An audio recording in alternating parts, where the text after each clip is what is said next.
Chapter 26. In the days that followed, Saul entered an intense study mode. Dormitory studying. Classroom studying. Morgue working and studying. He had never felt so fulfilled before. Whenever someone asked, he simply said he was preparing for the test in 3 months. Even Kelly, who had been relatively calm, was starting to feel pressured by his relentless efforts. However, in the eyes of some, Saul's determination looked more like desperation. A final struggle. News that Kaz demanded Saul reach 10 joules of magical power by his first test spread quickly, as expected. Some people had faith in him, while others thought he had no chance. Everyone had meditated before and knew roughly how much magic power could be increased in a month. Though no one knew exactly how far behind Saul was, Duke's words made it clear that his chances were slim to none. Saul later tested himself in secret. His current magical power was only 3 joules, while the standard passing line was actually 10 joules. In other words, Kaz was demanding that he reach the level of a normal first-rank apprentice within 3 months. This was his punishment for sneaking in. Although Kaz had assigned him a new job, he never said that Saul didn't have to meet the magic power requirement. Saul didn't want to gamble on whether Kaz would lower his expectations just because he was useful. Especially since he had Conch eyeing him like a hawk, not to mention Sid, who would surely seek revenge once he returned. Saul wished he could sleep only 2 hours a day, but lack of rest would lower his efficiency over time. Luckily, his mental aptitude allowed him to fully recover with just 4 hours of sleep. At least he had the ability to push himself to the limit. On this particular day, the basic knowledge of all things class covered the topic of animals. Saul had already finished reading the entire section back in his dorm and even memorized some useful facts. He continued flipping through the book at a pace far beyond the classroom schedule. Russell. The pages turned.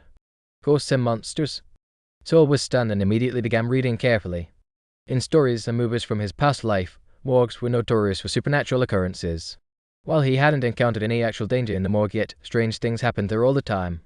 For instance, while sawing off a corpse's arm, it suddenly spoke, saying it hurt.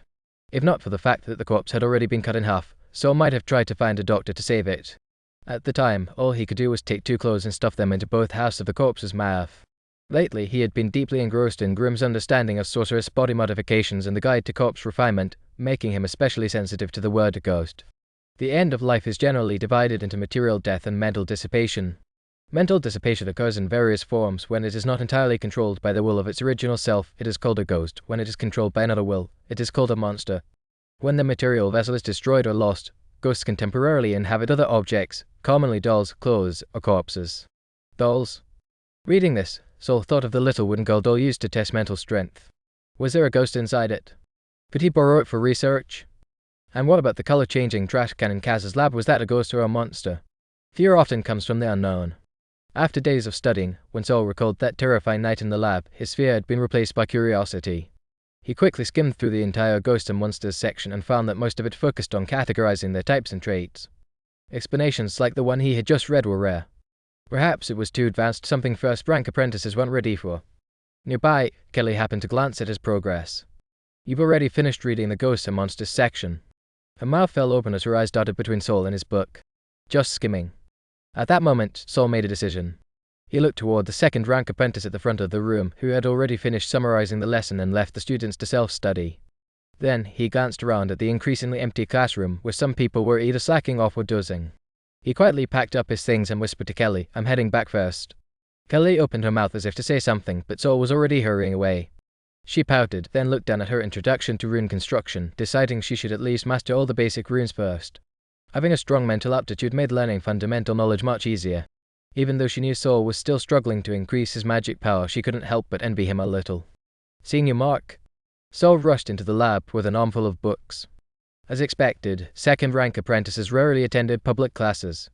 Their time was mostly spent on one-on-one guidance from mentors and self-study. It seemed Mark really did use the lab as his personal study room. Saul wondered if Mark had ever experienced the horrors of that night. "Why aren't you in class?" Mark instantly recognized Saul's voice and greeted him with a friendly smile. After all, Saul was one of the apprentices Kaz had taken under his wing. That meant he must have done something to impress the mentor. Unlike those other 2 apprentices, whatever their names were, who still had to come to the lab in the afternoons just to study on their own.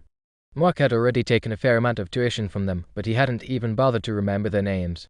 3 months from now, how many of these first-rank apprentices would still be here? A year from now? Unimportant people weren't worth remembering. For a wizard, ordinary apprentices were just expendable. For advanced apprentices, low-ranked ones were also expendable. It wasn't about status, just survival. "Senior Mark, I encountered some difficulties while studying composite runes. I'd like to ask for your guidance." Mark instinctively glanced at his study notes to check today's date. You finished learning basic runes already? Sol nodded. Mark rubbed his chin. You're progressing fast. If you can solve your magic power issue, advancing to second rank is only a matter of time. Alright, I'll teach you how to construct one composite rune for free, but just one. If you want to learn more, you'll have to pay. A free lesson on composite runes meant their past encounter in the lab was being written off. Regardless of what role Mark had played that night as the lab's administrator, he had been negligent. This was his way of compensating Sol, not because Sol had been in danger, but because Mark had been at fault. Thank you, Senior. Sol flipped to the last few pages of Introduction to Rune Construction. Can I start with this composite rune? It was a dark element composite rune. Mastering it would allow him to combine it with basic runes to form multiple zero-rank dark element spells. In other words, learning this rune meant Sol could finally start learning magic. In the very first class, Mentor Gyuda had warned them not to be too hasty in learning spells. But Sol didn't have the luxury of time. Of course, first, you need to understand that composite runes aren't just simple overlays of basic runes, there are also many changes in magical power conduction. Sol skipped half of one class and the entirety of another. Under Mark's guidance, he gradually realized composite runes were insanely difficult.